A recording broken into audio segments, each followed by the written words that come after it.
Salut les amis, salut les petits loups. Alors aujourd'hui je vais vous parler de faire des vidéos en 4K. A tout de suite.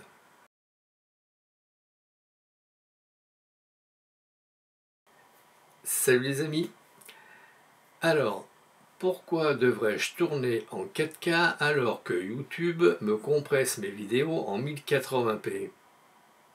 Alors, une petite question comme ça, comme pour vous faire voir de quoi il en retourne. Est-ce que sur l'autoroute, vous roulez à 90 alors que votre voiture est faite pour rouler à 170 km/h PPA?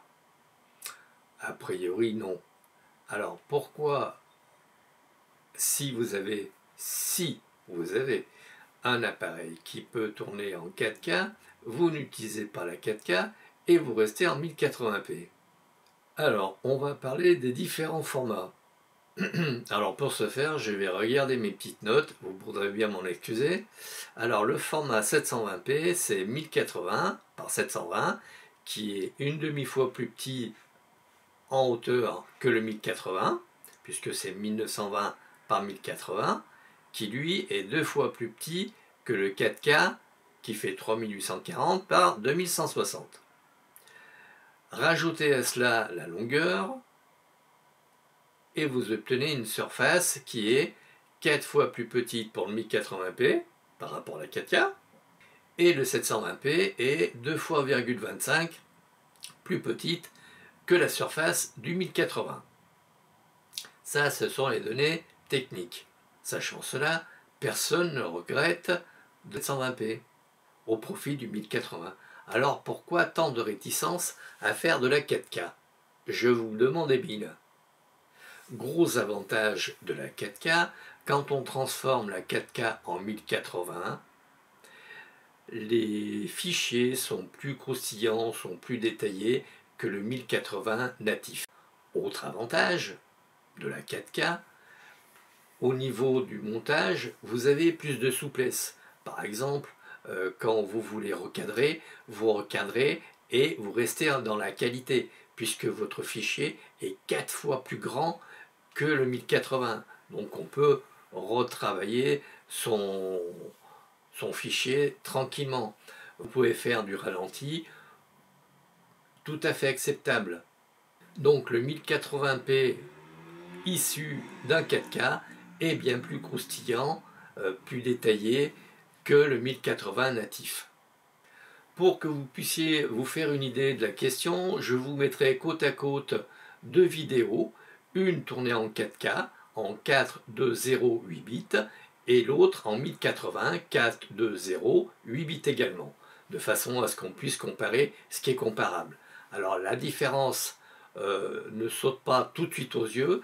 Par contre, vous verrez à un moment donné, il y a du romarin qui est derrière un plant de tomate, et oui, c'est mes petites cultures à moi, et vous verrez que vers la fin, quand on arrive sur le romarin, la vidéo de gauche qui est tournée en 4K est bien plus détaillée et bien plus croustillante que le 1080p. Le 1080p est très bien, hein, c'est pas ce que je veux dire, mais on va dire que vous avez la possibilité, si vous avez la possibilité de tourner en 4K, faites-le.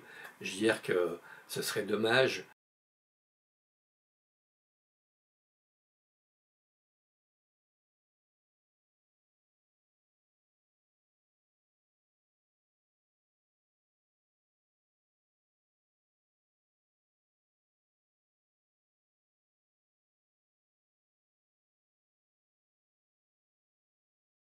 Alors, je viens de voir une vidéo que j'ai faite au tout début, tournée en 720p.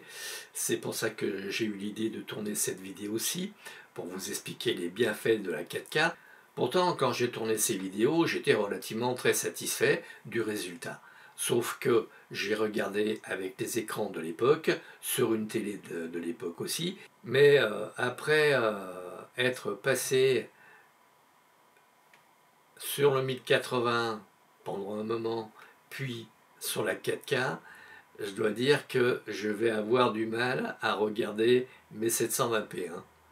Ou alors, un peu comme lorsqu'on était enfant, on regardait les films en noir et blanc de Charlie Chaplin et de Laurel et Hardy, vous savez, en noir et blanc et puis muet en plus.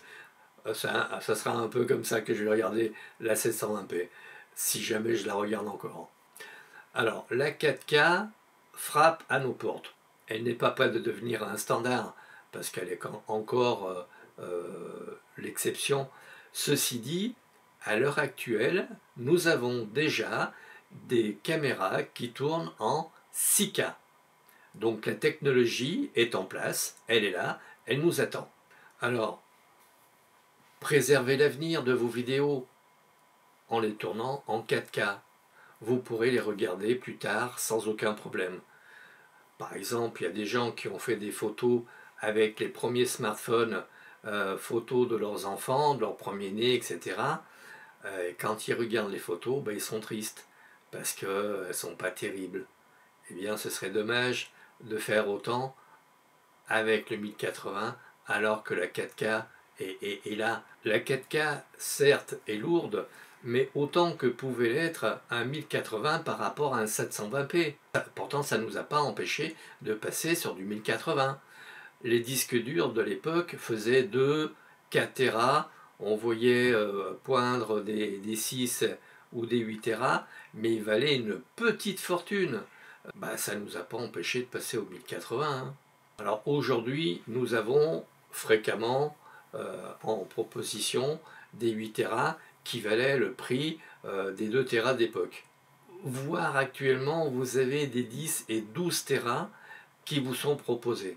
Alors certes à des prix un peu chauds, mais bon, le 8 Tera est relativement très abordable. Certes, le poids des fichiers a fait un bond quantitatif, mais aussi qualitatif. C'est à prendre en compte. Alors mes amis, vous devriez essayer de tourner en 4K. Vous faites des séquences de 20 à 30 secondes, histoire de voir ce que ça donne. Et puis vous regardez. De plus, nos appareils sont relativement bien équipés et optimisés pour faire de la 4K. Avec tout un tas de réglages possibles, nos ordinateurs sont de plus en plus puissants et maintenant, traiter de la 4K est relativement facile à faire. Les smartphones tournent en 4K. Mon smartphone, un iPhone 6S Plus qui date de 2015, tourne en 4K 30 IPS, c'est-à-dire 30 images par seconde. Alors les données de Apple, je vais regarder mes notes, c'est pour 1 minute en 4K, ça vous donne un fichier de 350 mégas. 1 minute en 1080, 130 mégas. C'est du 1 pour 2,27. C'est du 1 pour 2,7. Le GH5 par exemple, que j'ai acheté d'occasion, et qui est excellent, en 4K, ça nous donne un fichier pour 1 minute de 831 mégas. Et en 1080, ça donne 739 mégas. Donc en fait, il y a une petite centaine de mégas à la minute. Bon, certes, quand vous faites des vidéos de 5 à 10 minutes, vous avez facilement des fichiers qui font 4-5 gigas. Mais bon, j'allais dire qu'après, rien ne vous empêche de prendre un petit logiciel et de recompresser tout ça. Je vous le redis encore, les appareils photo numériques de maintenant sont relativement bien optimisés pour faire de la vidéo en 1080, c'est évident, mais aussi pour certains en 4K. Le GH5, je ne sais plus de quand il date, il n'est pas de la dernière génération des appareils photo numériques, et pourtant il fait de l'excellent travail en 4K. Au vu des chiffres que je vous ai énumérés précédemment, est-ce que ça ne vaudrait pas la peine de faire des vidéos? Parce que actuellement les fichiers sont 2 fois plus importants que le 1080, même pas.